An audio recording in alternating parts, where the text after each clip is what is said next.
Alright guys, welcome back. I am with you again for the third day in a row now to bring you some news on the new 2019 GT500. So always an exciting day when we can talk about a new Mustang, right?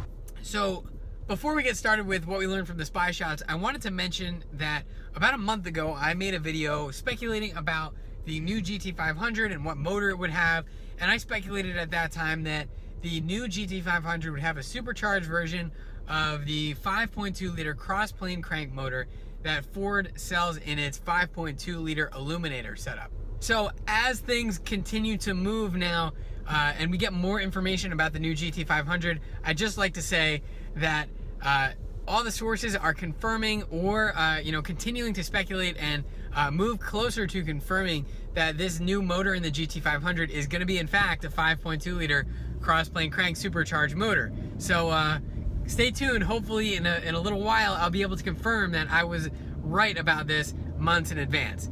But more about the motor later. Let's talk about what we learned from the spy shots. So a couple of things. First of all, the biggest thing is that the car is wearing 305, yes, 305 section front tires. Front tires. You heard me right. So this car has some serious meat, and it's going to have some serious power to put down.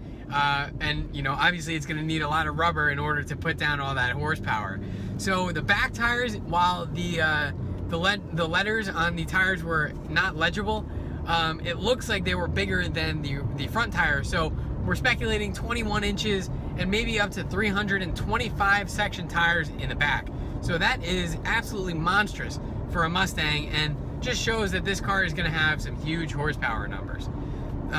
The next thing we learned is that this car is going to be wearing the 2018 Plus style fascia. So if you look at the headlights, they actually do look like they're the new style headlights, but underneath the front grille, the lower portion of it and the front valance actually looks similar to what we see on the GT350 and GT350R.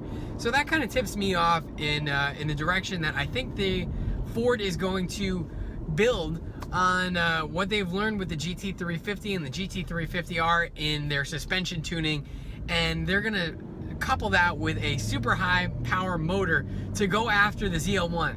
And I think if they have this right and it's gonna be a high horsepower motor, they're actually gonna just destroy and crush the ZL1. So last thing we learned is, or last thing we saw on the spy shots, was that they're hiding a couple of things. The hood looks like it has kind of two bubbles on either side. Now I think Ford was actually just doing this to throw us off, because some people are now beginning to speculate again, oh, maybe that has the 5 liter twin turbocharged setup, and I think Ford is just trying to throw us off the trail here. I really do think that this 5.2 liter motor is it, and that would make sense because the ZL1 and the Hellcat, or I'm sorry, the Demon, both have supercharged motors. So it makes sense that Ford goes with a supercharged motor in this case. And one last thing is that they actually are hiding the rear end of the car, which is kind of strange. We already saw what the taillights looked like, but maybe for the new GT500 they're going to bring back, one big taillight that goes across the deck lid. So who knows, maybe some interesting styling coming to the GT500 as well. But back to the motor. So let's talk a little bit about what a 5.2 liter cross-plane crank motor could actually do. So supercharged motors, especially the Eaton Roots type supercharger, tend to make about 40 to 50% more power than a naturally aspirated motor. So in the GT500 trim for 2013 and 2014, those motors were making about 46% more power than naturally aspirated, and that's really about the highest you can hope for. That's about the most optimal setup you can have with proper cooling and everything. So 46% is really what you want to hope to shoot for. But hold on, I just pulled up to the gas station. We got to fill up the car, and I'll be right back with you. All right, guys, where were we? I think we were talking about power numbers. So yeah, 40 to 46% is really what you can expect. So let's say that the base cross-plane crank 5.2 liter motor makes about 580 horsepower. So let's assume that with a supercharger, you're making 40% more power. Now, some quick math, 580, 40% more than that, that's about 812 horsepower.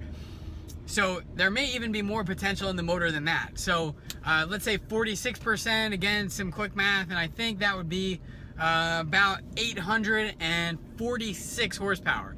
So yeah, if this comes true, and these are all predictions, so this is just gonna be my prediction, I think this car could be making anywhere between 800 and 850 horsepower from the factory. So that is just absolutely nuts. And if Ford does that, this car is just gonna be an absolute king of the road.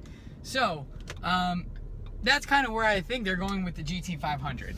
Now, if you guys have stuck with me this long, I really appreciate that. So I'm gonna give you a bit of behind the scenes information and you know, a little reward there. So those of you who originally started following my channel back, you know, when I first started, you'll know that I was looking for a GT350 at that time. So I went through and I really wanted a GT350R. The extra performance, the extra goodies that you get on the R really is what I wanted. I didn't want to settle for a GT350. Now, I actually have been continually searching for the R, and I think I'm gonna have some exciting news coming to you guys relatively soon. So you're gonna want to stay tuned for that, and you know, keep an eye on the channel. So if you guys haven't already, I really appreciate it if you'd go ahead and give this video a like, comment, and you know, share it. It really helps my channel grow, and I really appreciate that. We're at over 600 subscribers now, so we've really been growing fast lately, and thank you guys for all the support you've given the channel. You're helping to grow super fast, and really appreciate that. Glad you guys are enjoying the content. So if you haven't already, maybe you could consider subscribing, and as always, you know, thank you guys again for watching, and I'll see you in the next video.